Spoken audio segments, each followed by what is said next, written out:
September's over, and it's time for a new Tallahassee real estate market update.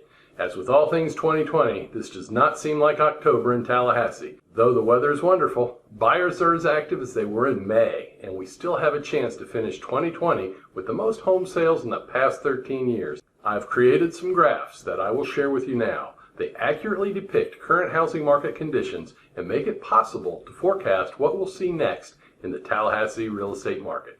Sit back, relax, kick up your feet, grab a cool drink. We'll spend the next few minutes or so ensuring that you're fully prepared for today's housing market.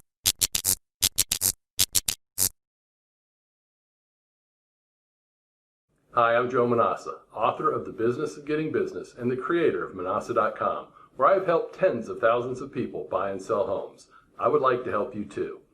If you already are a subscriber, thank you and welcome back. If you're not a subscriber, please consider becoming one now. We offer the most thorough and accurate housing market reports on YouTube, plus answers to your real estate frequently asked questions, and we also provide virtual tours of some of the most beautiful homes in Tallahassee. Simply hit subscribe to get started, and the bell so that you're the most informed buyer or seller in your next real estate transaction. Our October 2020 housing market report begins with a look at the big picture first, and then narrows to specific conditions that will be very important to you if you sell or buy a home. Our first graph shows how well the market fared in September. This graph shows how each month's home sales compared with the corresponding month from the year prior. For this reason, it's called the year-over-year home sales graph. Year-over-year home sales rose more than 5% in September, registering the second month of growth in the past 3 months. I can tell you from street level, too, that for every one buyer that closed on a home in September, there was more than one that missed out on a home and was left hoping to find one to close on in October. Demand remains strong. It remains the supply side slowing the housing market.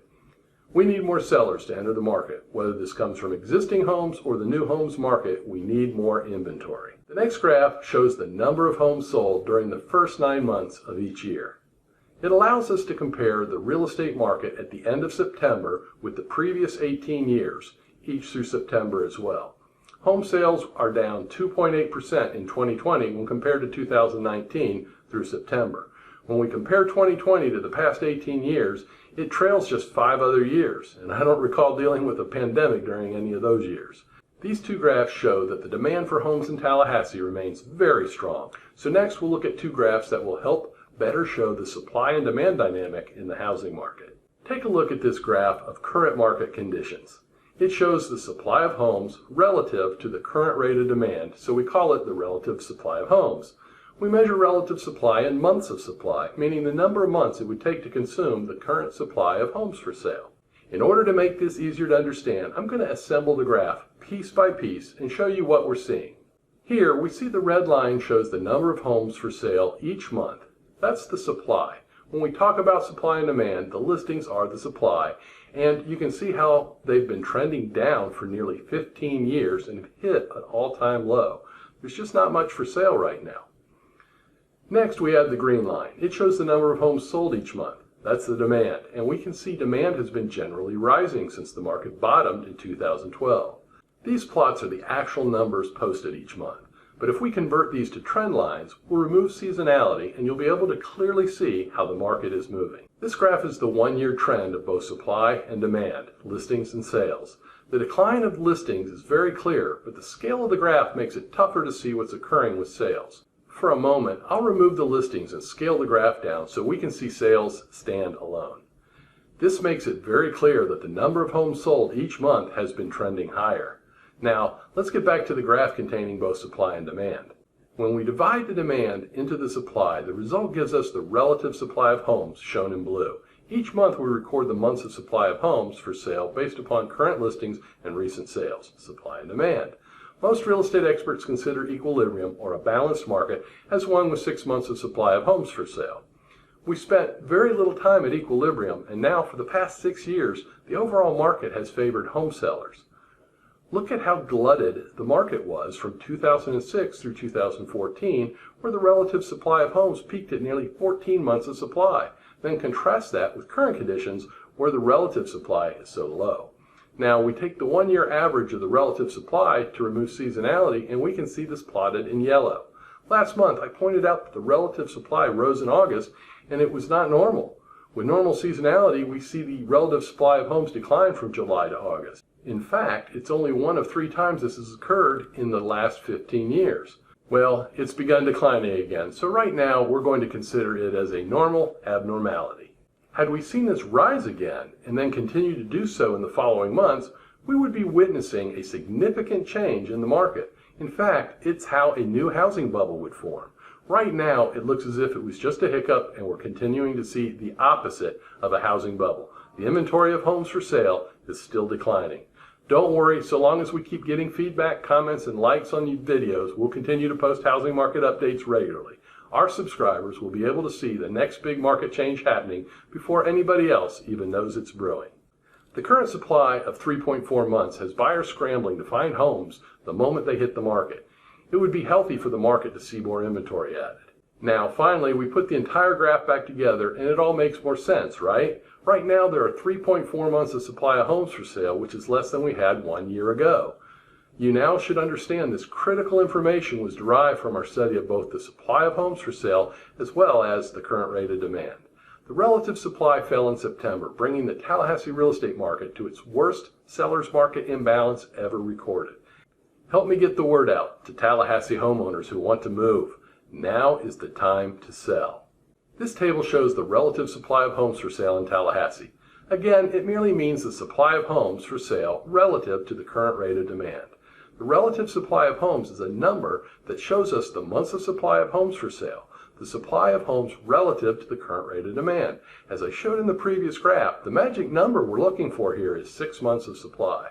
When the relative supply drops below 6, the market moves to a seller's market. The opposite is true when the number grows above 6 and the market moves to a buyer's market.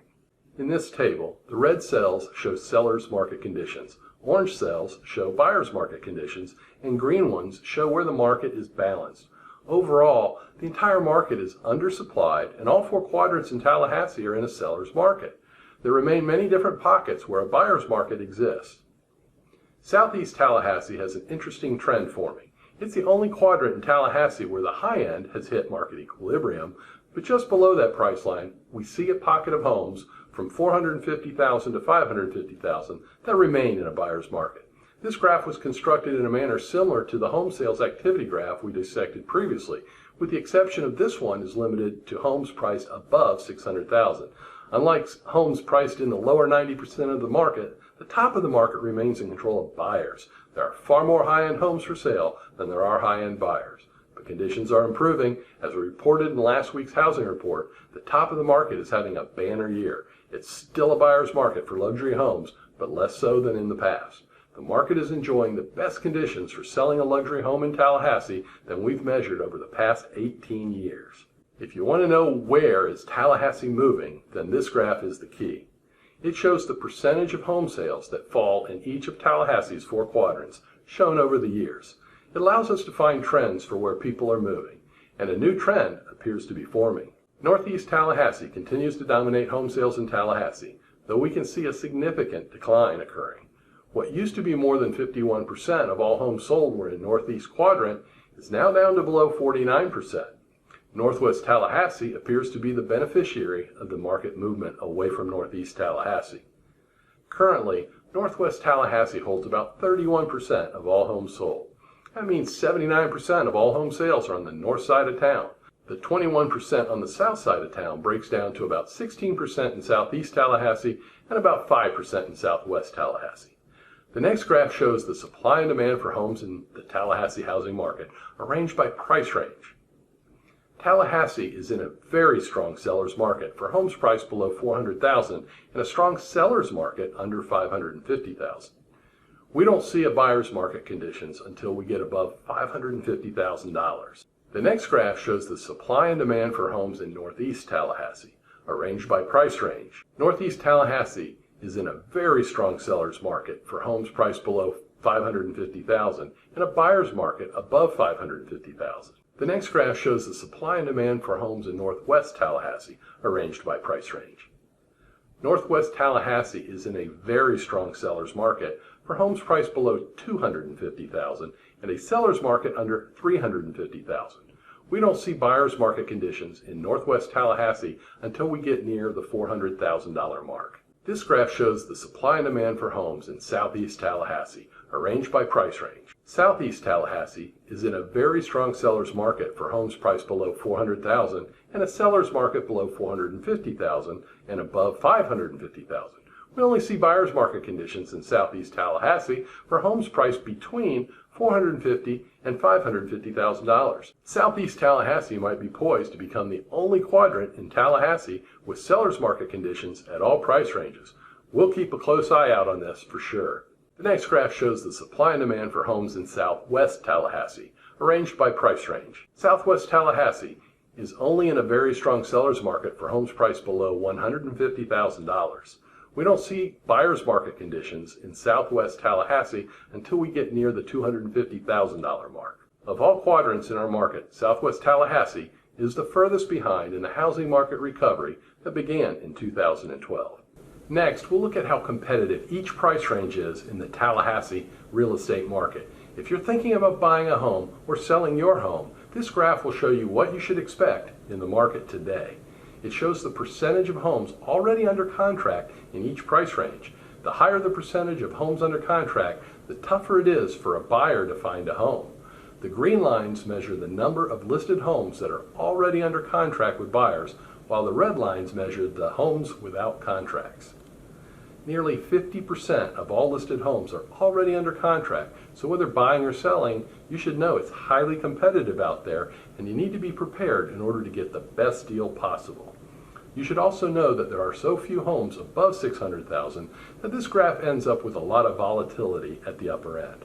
For example, if one or two $1 million plus homes drop prices just below $1 million, you would see the $950,000 price point shoot much higher. You would think that with these strong seller's market conditions, we would see a high number of homes sell at full price or above market value. That's still not the case. Too many sellers are leaving money on the table. You can learn how to avoid this by reading my article and watching my video on using a sound pre-marketing campaign. I have mentioned that the supply of homes for sale is far too low and the competition for available listings is fierce among buyers. Our next two graphs highlight this point. This graph plots the percentage of homes sold each month. During normal market conditions, about 17% of the homes sell each month. But look to the right side of the graph. We're often doubling that amount in recent months.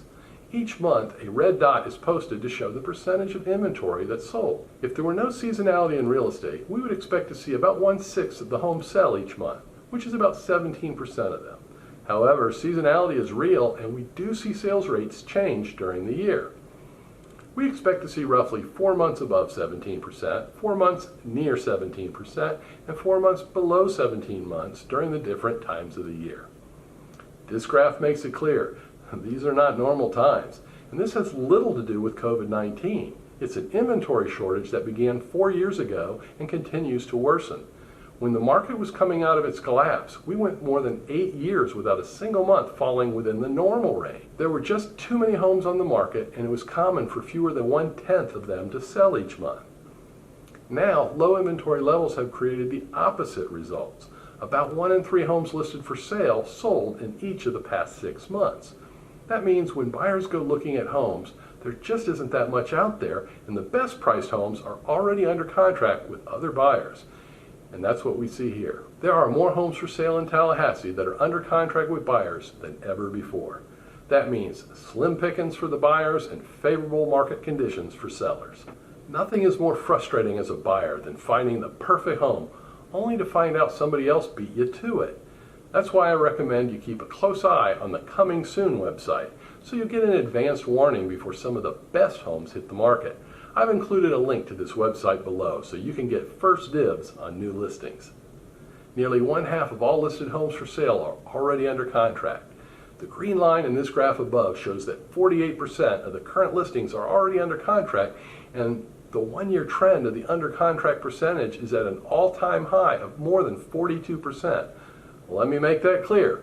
This means that over the past year, 42% of active listings were already under contract when buyers went out home shopping. That makes it very difficult to be a casual buyer in today's real estate market. Hopefully, we'll see more sellers enter the market these next few months and perhaps see a dip in this ratio. but don't be surprised to see it continue higher if too few sellers arrive. The following two tables make it very easy to do a supply and demand analysis for your specific price range and area of town that you want to live or where you do live.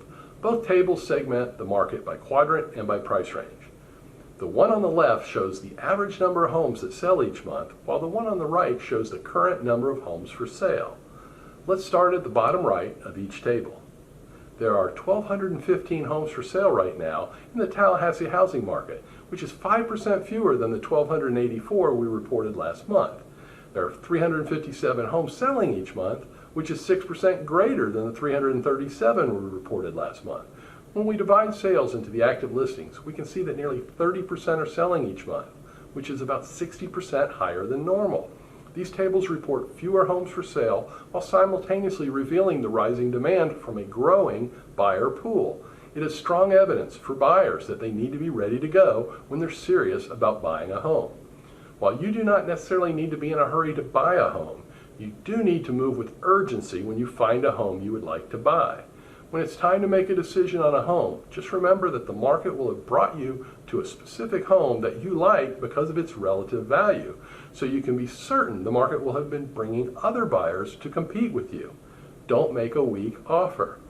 These sellers' market conditions require buyers to make prompt decisions and move aggressively when the right home is found. As stated earlier, there are seasonal changes that influence the housing market. This next graph identifies the percentage of listed homes that sold each month for the 5-year period of 2015 through 2019. If you saw our report last month, you might remember this graph. I went ahead and updated it to be current using the most recent 5 years. Think of this as what should happen during normal times, with normal being defined as what occurred over the past 5 years. As you can see, we are now in what would traditionally be the slower 6 months of the year, from September through February. But that's not how the market is currently behaving. We saw more closings in September than we did in each of March, April, and May, which are usually among the strongest months of the year for home closings.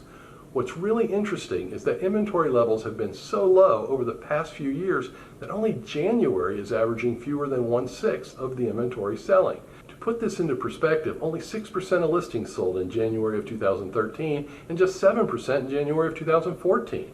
Last year, more than 14% of listings in January sold. If inventory levels don't begin to rise, we'll likely see it closer to 20% in 2021. So what this means is that the time of year is really not significant if you want to sell your home. Right now, buyer demand is high, inventory is low, and we're going to be blowing up historical seasonal numbers. Right now, there's both pent-up demand from buyers who have been yet able to secure a home in this uber-competitive market, as well as pent-up supply from sellers who are waiting for the pandemic to pass. Many of these hesitant sellers have seen their friends and family members move safely to a new home and take advantage of the historically low mortgage interest rates. I expect to see new inventory come in during the final quarter of 2020 at a higher rate than what we normally see, or the first quarter of 2021 could be record-setting for new listings. If this were to occur, sellers who wait for next year might not have the market advantage that they are enjoying right now. The final graph in tables in today's housing market report is the catalyst of the fire that has been lit under buyers. It is bringing them en masse to the market despite the pandemic occurring all around the world. The mortgage graph shows nearly 50 years of monthly mortgage interest rates. We've seen them as high as 18.45% and as low as 2.89%. That's the current rate. Over the last 50 years, the average rate has come down to 7.92%, which is still a full 5% higher than today's rate. Mortgage interest rates will eventually rise, and home values are moving higher and faster than normal due to the low inventory levels. People who choose to buy a home or refinance a home today will look back at this decision as one of the best financial moves they ever made. 2020 has been a crazy year. We saw a new record low mortgage interest rate recorded in August and then saw it again in September. And I want to show you exactly what it means to home buyers today. It's probably more significant than you might imagine. After all, what's a few percentage points anyway, right? This table shown here allows us to do two separate studies of the impact of low mortgage interest rates. First, we show the monthly savings a buyer is getting today versus what we've seen in the recent past, while the second shows how buying power will fall when mortgage interest rates begin to return to normal. The table on the left was built to show a $300,000 loan and the impact of changing mortgage interest rates on what borrowers' monthly payment will be. If rates were to move up 1 full percent to a still very low rate of 3.89%, that buyer's payment will go up 13%. When rates return to the 50-year average, that buyer's payment would be 75% higher each month. This is not a small deal to most people that I know. What monthly payment do you have that you wouldn't care about a 75% increase? That's why these rates are so outrageously good today. I think a better way to understand changing interest rates, though, can be found in the table on the right. My experience selling homes in Tallahassee for the past 30 years has taught me that most buyers purchase as much home as they can get based upon a monthly mortgage payment for which they are most comfortable. So the buying power table is set up to show how much money a buyer can borrow to keep the payment at $1,247 each month. Currently, that qualifies the buyer for a $300,000 loan. Instead of seeing monthly mortgage payments rise, we'll see the borrower's loan amount drop while the payment remains at $1,247. This means that a buyer who can borrow $300,000 today will only be able to borrow $265,000 when the interest rates rise 1%. If the buyer waits until rates return to the 50-year average, then the buyer will be able to borrow just $171,000. That means the buyer who waits until normal rates return will see his buying power reduce 43%. This buying power, strengthened by today's low mortgage interest rates, is the primary reason demand has remained so strong during the pandemic. Had there been no COVID-19, I'm confident we wouldn't have seen rates drop so low. These temporary low rates are part of the government's stimulus to help restore the economy. The stimulus only helps you if you use it. If you do not want to move, you should still talk to a lender about refinancing any homes that you own. Conversations are free, and the resulting refinancing that many will enjoy will end up saving a lot of money on each loan repayment. If you've been holding off selling, then it likely means that you've been holding off buying too. If you're strong enough to pay cash, then this might not necessarily be a big deal. But if you plan to finance your next home, you should strongly consider getting your home sold and getting into the next one with today's cheap money. I hope our October 2020 real estate market report has given you insight into today's conditions. Do you have questions you'd like answered in this or other housing market reports? If so, you can leave a comment below or give us a call anytime. I have included a list of our most recent housing market reports, regardless of when you're watching this, which you can view by clicking on the box at the top left. If you would like answers to frequently asked questions, you can find those in the box below it. Please remember to like this video and subscribe to our channel.